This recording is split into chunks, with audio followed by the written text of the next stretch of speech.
The other day, I was having a coffee with a friend who asked me, have you seen the film Her? It apparently inspired Sam Altman to co-found OpenAI. I had to admit that I hadn't, despite writing about the dangers and shortcomings of AI for years. I had a look. It has some glowing reviews, and according to its writer-director Spike Jonze, it's a gentle love story, which is just the kind of movie my soppy ass loves.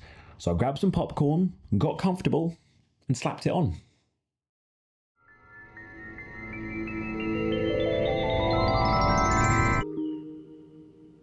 Hello, I'm here.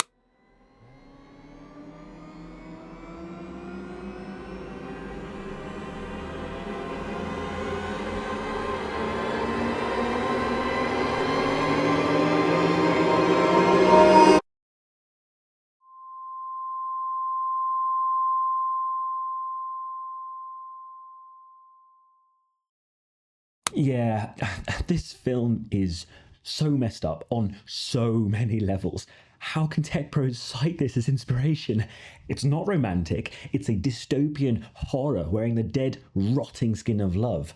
And I don't mean that figuratively. But in trying to understand how and why Her came to exist and how it inspired Sam Altman and an army of tech bro weirdos, I fell down a rabbit hole that goes deeper than Wonderland. You see, this film isn't some isolated cultural moment. This movie kicked off a butterfly effect domino fall that will literally destroy the world, and in some ways already has. There is a solid argument that we can blame this film for why the modern world feels so deranged, broken, and surreal. But we can stop this train wreck, and it involves things like this. So come with me as we jump down this fathomless rabbit hole. Her is not the first domino, but it is the key to figuring out how all of this started and how it will end. So, what is wrong with Her? On the surface, it's about a lonely, slightly creepy divorcee called Theodore starting a relationship with his new voice-only AI operating system, Samantha, and the challenges of such a relationship. Indeed, that seems to be how Spike Jonze, the writer and director, wants you to watch the film. In every interview I could find, Jonze insists that Her is just a love story, nothing else, and isn't a commentary on technology and its impact on society. He even shuts down a few interviewers asking questions in that direction. The reason for this will become hauntingly apparent soon, but even a slightly critical look at the film reveals that the relationship between Theodore and Samantha is fundamentally broken. It is such a distorted and exaggerated male power fantasy that it actively undermines the plot. Sadly, needless to say, trigger warning for discussing abusive relationships. If that might impact you, maybe give this entire video a miss. I'm sorry. Okay, so what is a male power fantasy? Well, Simone Beauvoir, arguably the world's greatest feminist philosopher and absolute boss, once wrote, "A man attaches himself to a woman, not to enjoy her, but to enjoy himself." This is the origin of male power fantasies. There is a proclivity for men to fetishize not women, but what they can get from women. This is inherently a dehumanizing fantasy. As such, depicting these fantasies in media requires a twisting, a sleight of hand to hide that fact, to make it palatable. There is a rich history of media doing this, but the fantasies Her presents are so exaggerated, contorted, and twisted that it has to reinvent the media tropes to hide them. Let's start with the most obvious. Born Sexy Yesterday. This is a movie trope almost as old as movies themselves that was coined by Pop Culture Detective in 2017 in their excellent video essay of the same name.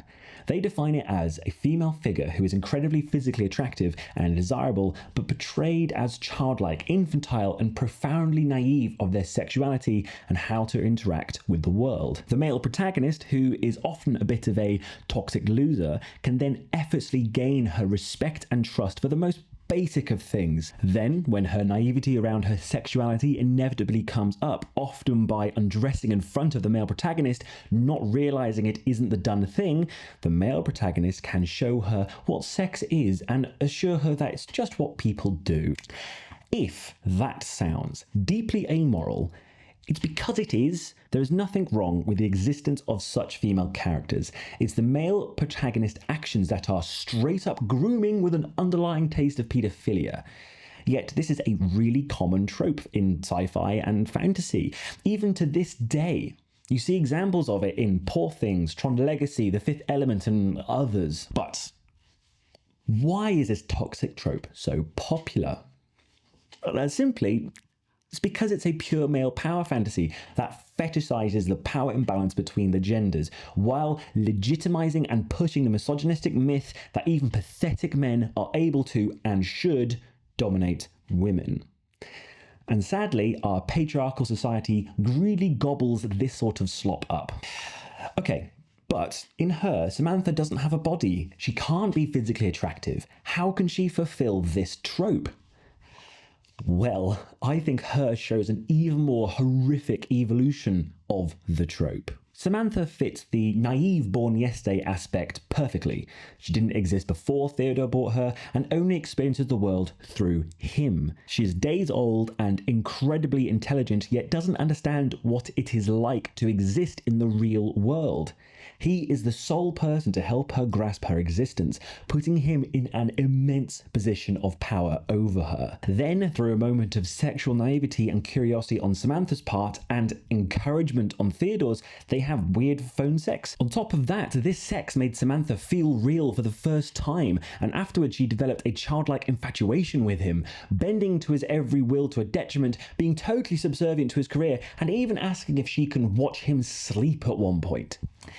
If that isn't a male power fantasy, I don't know what is. It has all the hallmarks of the born sexy yesterday trope, but without the physical form of sexy. This is why this is a far more toxic evolution of the trope. Her shows it doesn't need to rely on the want to physically exploit women, as the previous uses of it have implied. Instead, Her shows it that the patriarchy doesn't care about women's bodies.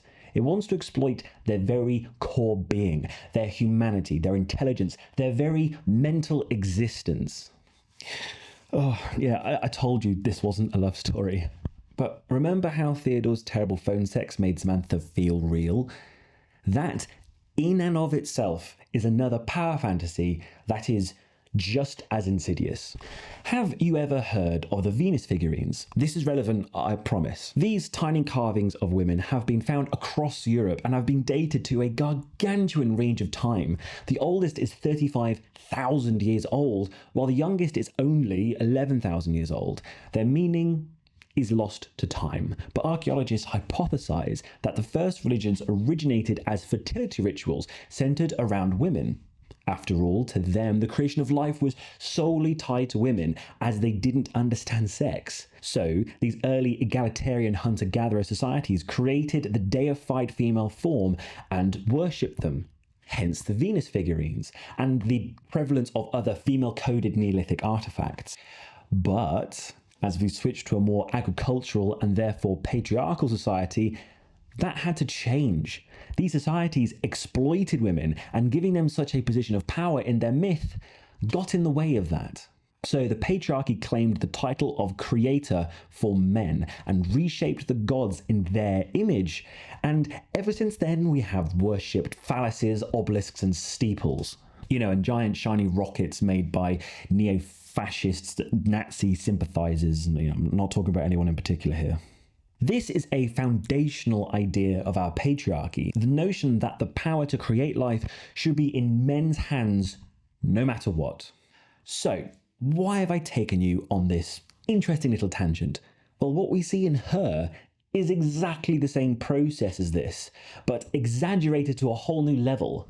Samantha can't create life, she has no body, no womb, and as such, Theodore can't have this power over her, and this fundamental notion of the patriarchy is gone. But Her gives this power back to Theodore, not through the power over creating a separate being, but sole power over Samantha's very existence. It was their verbal sex which made Samantha feel she actually existed for the first time. She even tells Theodore the next day that something changed in me, you woke me up, and started displaying personal desires. Through sex, Theodore not only made the artificial woman real, he actualized her. What's more, later in the film, it is heavily implied that when Theodore withholds sex from her, this actualization and feeling of existence goes away. Theodore has complete power over Samantha's existence and personhood through sex. I trust I do not need to explain that this is a brain-shatteringly toxic and wildly dehumanizing male power fantasy. This is grooming to the next level. Mind, body, and spirit. There are other genuinely twisted power fantasies at play here that we simply don't have the time to go into, like how Samantha's role in Theodore's life is closer to that of a doting mother figure than a partner, making the sexual exploitation of her very Oedipuscian in a, oh no, stepmom, you're caught under the table way. But just because a film shows you toxic character traits doesn't mean that it is encouraging them. However, this film has been obviously bent and twisted to ensure Theodore's toxic actions are never questioned, to the detriment of the characters and plot. For example, Samantha isn't portrayed as a realistic AI. She tells us that she was built by programmers, rather than being trained to replicate vast amounts of real-world data, like AI actually is. Moreover, the film is clearly trying to be as grounded in reality as possible. More on that later. So, why isn't Samantha more realistic? Well, if you made this one simple change, the entire message of the film would flip to a cutting critique of the perverse and dramatic power imbalance between men and women, as Samantha would reflect women's real-world wider experience. But Jones didn't do this. He made her character less compelling and the story less interesting in an obvious attempt to paint Theodore out as acceptable. This is all very well and good, but why is her like this? What motivates someone to make something like this? Well, let me take you back to 2003. It's late. I'm playing Sonic on my new Game Boy SP under the covers, trying to stay quiet. The door creaks open, but I don't hear. Suddenly the covers are ripped off. I look up to the annoyed eyes of my dad. I agree to put the game away and go to sleep. But I need a drink first. As I walk downstairs, the sounds of the family television become clear. It sounds gentle yet sad, with vaguely familiar voices. After I pour myself a drink, I try to sneak a peek at the TV and see a young Scarlett Johansson lying on a white bed with nothing but a tight grey top and pink pants on. I stand there captivated by the little boy I was. My dad sees me, pauses the DVD, and sends me back to bed. This was my first ever encounter with Lost in Translation, a Sofia Coppola film that, at the time, was hailed as a masterpiece, and it is the start of this entire chain reaction. I had forgotten about this film for 22 years, but watching her brought it screaming back to my mind. ScarJo's voice, the plumpness and crispness of the bedsheets, the cityscape view, it felt like her was calling back to a film released a decade before it was made. Why? Initially, I thought this was nothing, my autistic brain finding a connection in noise. But then I watched Lost in Translation. It's not just the bed scenes that are eerily similar. Her has lifted multiple scenes, set designs, colour palettes, its theme of loneliness, its cast, and even its pacing directly from Lost in Translation. It feels like Her was a cinematic response to Lost in Translation. And then I found out that Sofia Coppola and Spike Jonze used to be married, but divorced in 2003. This is the first domino. This long and painful divorce is what inspired Coppola to make Lost in Translation, the second domino.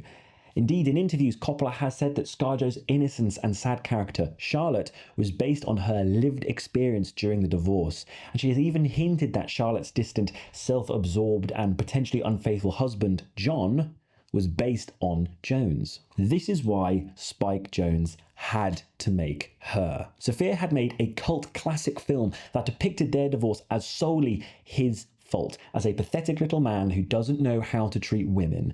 For Jones, Lost in Translation was a public humiliation on a scale you and I simply cannot fathom. He had to respond. Now, I am not the first person to notice this connection, but with this as context, Her comes across in a very different way.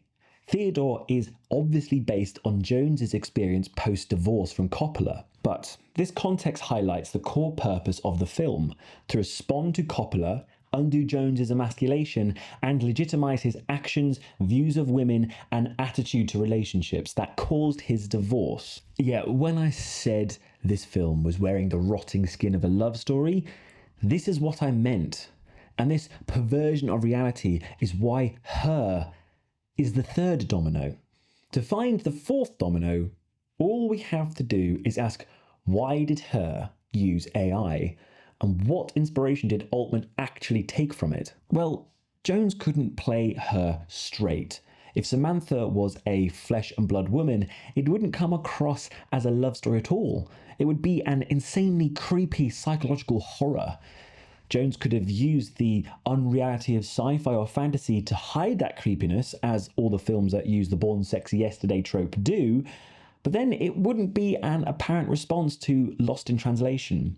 Jones needed something that would enable him to create the distorted unreality of sci-fi or fantasy in a grounded, believable world that resembled the Tokyo depicted in Lost in Translation. That is why Her had to use a disembodied AI woman, as it is possibly the only thing which can do this. Let me explain why. John Baudrillard's 1981 masterpiece, Simulacra and Simulation, is a pivotal moment for postmodern thought. It reshaped the world of philosophy, made stunningly accurate predictions of the future, and even has a sizable cultural impact to this day. It also explains why AI distorts and separates us from reality. In fact, Baudrillard believed that reality died a long time ago, and we killed it. How? We turned the world into a hollow simulation. We did this with what Baudrillard calls the successive phase of the image. The first phase is representation. This is where an image is used to faithfully represent something in real life. This is an incredibly useful construct that we use everywhere. The dollar, for example, was an image representing the value of real gold stored by the government. The second phase is simulation. This is where the image is optimized, but in doing so, it takes a step away from reality and distorts it. The dollar did this in 1971 when it was taken off the gold standard. It no longer represented anything of actual value. The third phase is simulacra. As Baudrillard put it, this is when the image has no relation to any reality whatsoever. It is its own pure simulacra. This happens when a simulation is no longer reflecting reality. It is its own separate thing, totally untethered from the real world, a simulation of itself. We call this a simulacra. The simulacra creates its own internal, contorted reality that feels more real than real, a hyper-reality. These hyperrealities don't have any structure or logic. They are self-enforcing, so they spiral into madness. We can see this with cryptocurrencies shedding the reality of monetary regulations and becoming unhinged. The repercussions of Baudrillard's insights are astonishing, and we will get into them later, I promise. But this hyperreality created by simulacra is exactly what Jones needed. By making the subject of his male power fantasies, Samantha, a simulacrum, he can create the hyperreality to make the story palatable, while still ensuring it is an obvious response to Lost in Translation. This is why Her had to be a story about AI.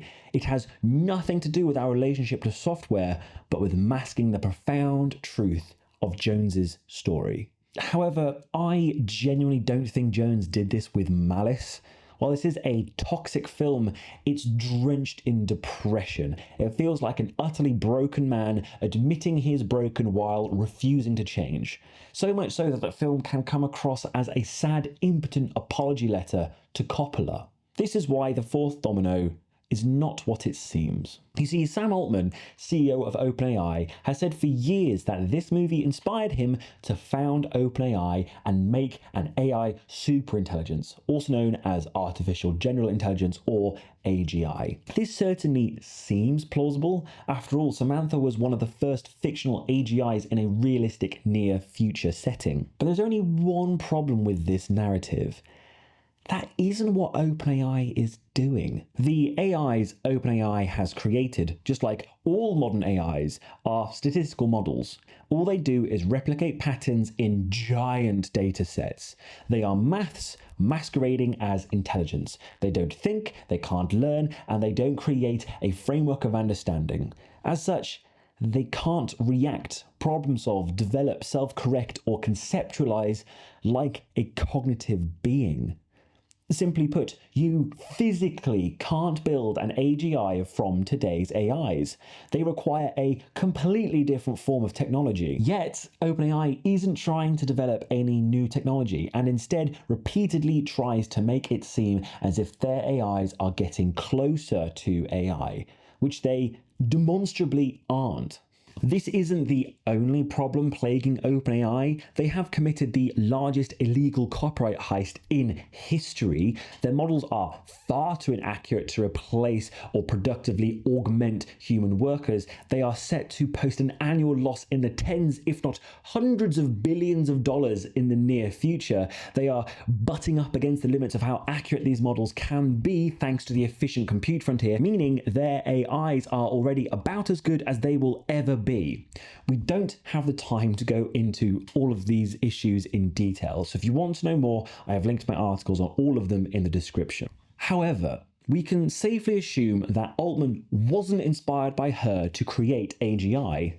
Otherwise, OpenAI would operate in a totally different way.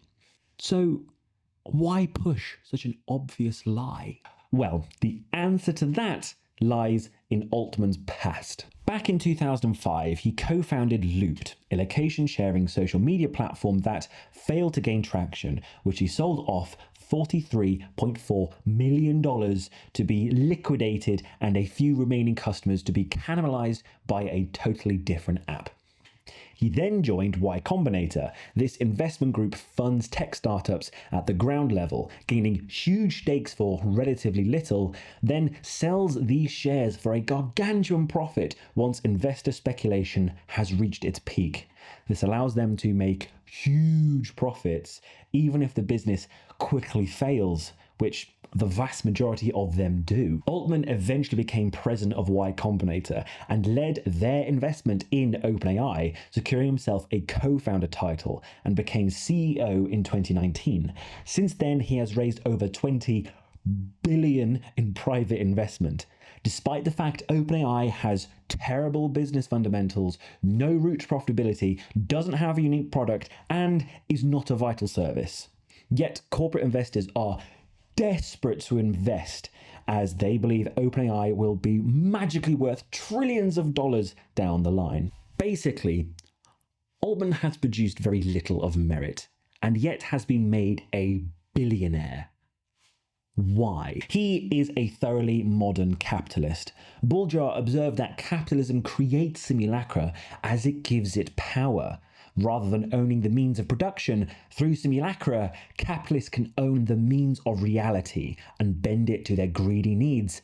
And Altman has been doing this to devastating effect for decades. Looped was only valuable because it was a simulacrum of the social world, and Y Combinator could only make money thanks to our modern pump and dump speculative simulacrum of an economy. More on those in a minute. When you take this history, the insanity of her, and the reality of what OpenAI is actually doing into context, it becomes clear her actually inspired Altman to make a whole new simulacrum under his control and push these hyperrealities that made him so wealthy and powerful to a whole new unhinged level.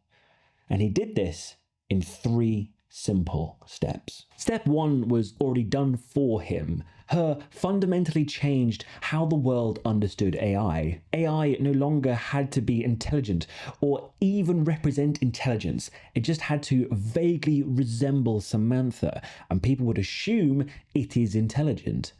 This is how media hyperreality works, by distorting representation. Step 2.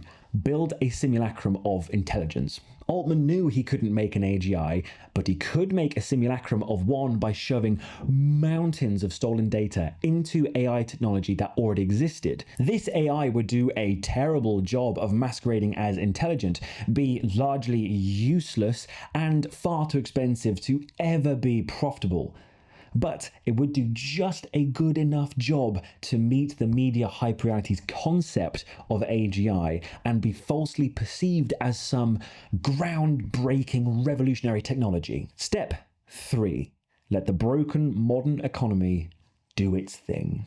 The lack of profit, utility, or economic value means nothing to modern investors. Off the back of hyper-real media hype, the market will speculate that OpenAI will one day magically make a profitable AGI, and as such, value OpenAI or association with it through the roof. This plan worked. OpenAI is now worth north of $157 billion. And Altman is set to become a multi-billionaire. But this has had consequences. OpenAI is a simulacrum within a simulacrum within a simulacrum within a simulacrum within a simulacrum. And this compounds their hyperrealities, making our world even more twisted and deranged as the rules of reality are totally shed from every aspect of our lives. Altman and his other tech bro goons, inspired by her, have butchered reality to enrich themselves. This is the fourth domino, and from the shattered remains of reality, an apocalypse has risen. And sadly, that is not hyperbole. I feel I don't need to explain why this brutalization of reality invites devastation. But the devil is in the details, and only once we can appreciate those details can we begin to grasp the fifth and final domino. You see, these simulacra are not some separate thing from us. Our souls have to be hacked to pieces, reshaped, altered, molded, and warped just to survive in their hyperrealities. This corruption of our very being is what invites Armageddon. Take social media. It has created a simulacrum of the social world. The representation it once stood on is now wholly broken. We have become content with being spectators to a hollow representation of social connections. As such, we chase likes and perform to be observed, not actually reach out and connect. This is why there is a loneliness epidemic. But human connections are deeply important for our survival, so we must take drastic measures to overcome this hyper-real distance.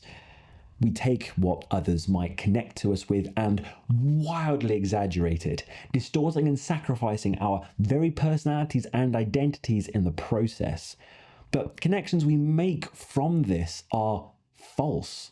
As such, they become self-reinforcing, with in-groups creating their own internal logic and reasoning, totally separate from the real world, to justify and strengthen their shared understanding and connection. These hyperreal microcosms of socializing become magnetic to those wanting to belong and platform the most extreme of their ranks, creating toxic, inward spiraling echo chambers. As social media has replaced most traditional media, this in turn caused the remaining media outlets to adopt these echo chambers to stay relevant and further shed any connection they had to reality. This is why Twitter is full of racists and Nazis, why Facebook is full of anti-vaxxers, why TikTok is full of white supremacist conspiracy theorists, and why it seems like every damn media outlet is incapable of telling us the entire truth. This absorption and destruction of social reality started long ago, and it has fundamentally distorted how we humans interact with each other, and in turn, it is distorting us. But OpenAI has made this so much worse. Over 57% of online content is now AI generated, and most of that is made by OpenAI's models. further removing reality from the social simulacra. But these AIs are optimized for interaction, so they feed these echo chambers with mountains of algorithmically optimized misinformation, further reinforcing their false internal logic. By outnumbering humans, these AIs have taken control of these echo chambers, perpetually pushing these self-reinforcing mobs and, in turn, the entire social simulacrum into even more deluded territory. So, to keep our hyperreal social connections, we too must leave the shores of reality far behind. However, AI is infiltrating more than just social media. Inspired by her, 28% of young men have reportedly interacted with AI girlfriends, and a recent study of 2,000 men found that 81% would consider marrying one if it was legal. This would have never happened if the genesis of modern AI wasn't this terrible movie. And the impact of this cannot be understated. How social media hyperreality and echo chambers already exaggerate society's embedded abusive, objectifying and exploitative attitudes towards women. That is how the Tate brothers can exist. But again, AI brings in a new deranged hyperreality that worsens this. These AI girlfriends are not real. They are hollow, false simulacra, purely designed to statistically reply with the most pleasurable response. As such, their widespread use enables, encourages, and entrenches a ubiquitous notion that women can be treated as disposable commodities and abused for pleasure. There is a reason weird, sexist, intel-adjacent creeps like Elon Musk want to build these things. In other words, if you think Theodore treated Samantha bad, wait until you meet the real-life Theodores this movie has created. But the same is true for any AI that tries to replace a human. Such a use inherently dehumanizes us. But AI has done this to the economy too. The economy is not some nebulous thing. It is meant to represent how well your labor, your potential, your quality of life, and your growth are doing, and distribute investment and resources accordingly. At least, that was how it worked. Since the late 90s, this hasn't been the case. Investors saw the tech revolution and used it to wildly speculate how valuable some companies would one day be, and they soon realized that this hollow speculation could drive their profit way higher than actual productivity or merit could. We can all argue over the minutiae of why it is so expensive to just live these days, and why wealth inequality is expanding exponentially. But there is no escaping the fact that this is what is causing it. The speculative hyperreality of the modern economy robs economic representation away from the 99% and enriches the 1%. But OpenAI is wildly exaggerating this simulacrum too. Generative AI is the vanguard for speculative investing. It isn't profitable, doesn't help with productivity, and relies on literal copyright crime to exist. It shouldn't be seen as a good investment at all. But a few investors speculated that they could one day be worth a lot and invested, which in turn drove more speculation and investment, and so on. This self-feeding cycle has caused OpenAI to raise over $20 billion in investment, causing its valuation to skyrocket to over $157 billion. Compare this to DeepSeek. They were able to build an AI better than OpenAI's for only $10 million and was built using out-of-date computer infrastructure. OpenAI doesn't need these billions to make its AIs, but it takes them and whittles them away anyway because it pumps speculation, making the company worth more. Investors are desperate not to be left behind, and now over a third of global venture investment is going to AI, distorting the entire economy as sectors that actually produce something of merit are left without investment, robbing you of the wealth that you rightfully deserve. This is how the dominoes have fallen. A brutal divorce inspired a cult classic film that prompted a twisted toxic response, which inspired Altman to create OpenAI that has dramatically exaggerated the social and economic disillusion of the masses. On top of that, AI girlfriends inspired by her and built using OpenAI are creating a pervasive, dehumanizing, sexist and exploitative notion towards women, and AI chatbot workers are doing the same to everyone else. This is the perfect environment for our last domino. Fascism. Again, big word. I hope you're keeping up. If me talking about fascism triggers you, no, I don't feel sorry for you. There's fascism going on. We need to talk about it. Fascism relies on pushing false hierarchical lies to consolidate power and wealth away from the people and into the hands of the few. It is inherently corrupt, manipulative, and dehumanizing, hence why it goes hand in hand with suffering, desecration of our rights, and genocide. The masses will only tolerate fascism's putrid presence when they are deeply suffering and disillusioned. That was the case for Germany in the 1930s, and thanks to OpenAI and the forces which helped make it, that is what is happening now. This is why neo-fascist figures like Trump are gaining so much traction all over the world, despite their demonstrably false and maleficent rhetoric and actions. These politicians exploit our suffering and our modern hyperreality by offering obviously false scapegoats, platforming and misrepresenting themselves as strong men who can take us back to better times, but demanding that they can only do this if given enough power. And, as we have seen, the brutalized masses flock to these movements, even if they undeniably harm them. It's also not a coincidence that Altman is now very close to Trump. Grifters recognize and support other grifters. It makes them feel safer. After all, their hollow castle is built on lies, and we outnumber them 100 to 1. Their position of horrifically damaging, self-enriching power is precarious, and there is one hell of a drop-off if they fall. This is the greatest threat humanity has ever faced, and I'm deadly serious when I say that. Our very existence and well-being are directly threatened by this new age fascism. They destroy the foundations our worlds stand on to enrich themselves, and are happy to watch humanity crumble away into nothing as long as they sit on the throne. And they can only exist because of the hyperrealities created by the likes of her and OpenAI and the catastrophic impact they have on us. Sorry for the interruption, editing will here. I was going through the video and I realized I make it sound like I blame her and OpenAI directly for the rise of fascism, which is not true. There are many reasons and causes for the rise of fascism.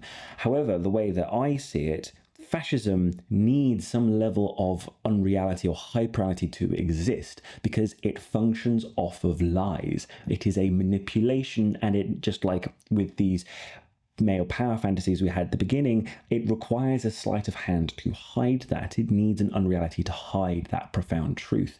And the way I see it, that has been enabled through the cultural movements like her and OpenAI and the impact that has had on our wider society. So I don't think her and OpenAI caused fascism. I think they enabled it to thrive, if that makes sense. Anyway, back to the video. This is the final domino, and we are watching it fall. But we can stop it. And in fact, some of you already are, but not in the way you might think. By reconnecting with reality, we can make this madness end. But Baudrillard thought we could never overcome simulacra, as there is no longer a real to go back to. As such, any attempt to return to reality would just make another simulacrum.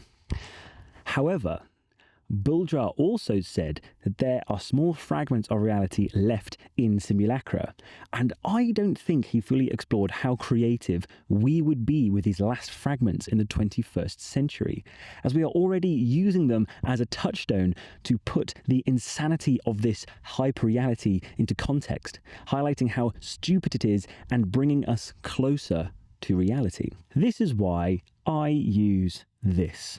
a film camera from the 1960s. It can only take 36 shots at a time. I can't immediately see what pictures I've taken. In fact, sometimes I have to wait months to see them.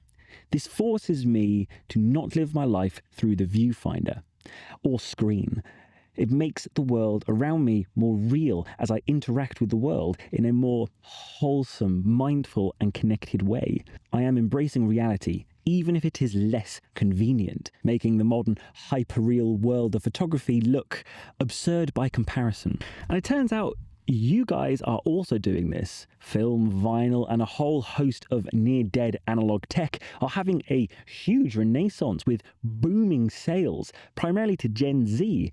But this generation is also spending significantly less time on social media than my generation. The kids have seen our hyperreality and are saying, no thank you. They would much rather touch grass. But, and this is the important bit, we also mock hyperreality, enabling us to exist within it while ridiculing and rejecting its damning absurdity. A great example of this is hyperpop. This genre looks at how our social simulacra has caused pop to evolve and adopt weird and nonsensical aesthetics, and lampoons them by taking them to the absolute extreme, and effectively mocking the absurd status quo.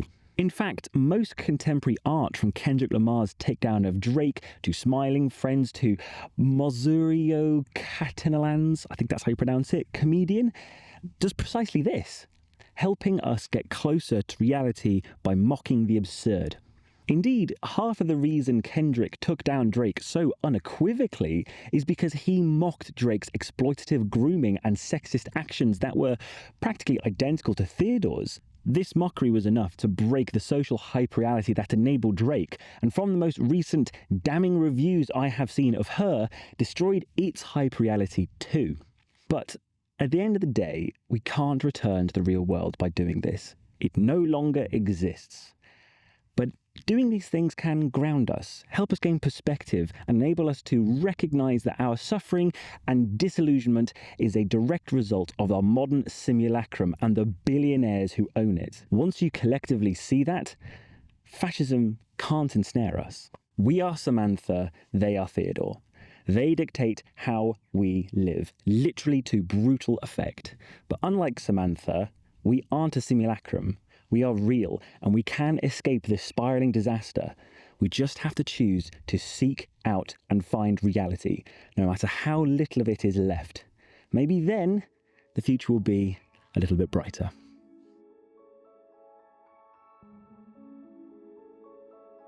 Thank you for watching. You probably found this video through my Medium or Substack. I want to slow down and give you guys high quality pieces that really figure out what is going on in the world of politics, technology and society through media, philosophy and sociology. This is my first attempt at that. So if you want to see more of this, like and subscribe, or if you want to support me, go to my Substack link below to get these videos early, regular articles and a private movie club. But either way, take care and I'll see you in the next one.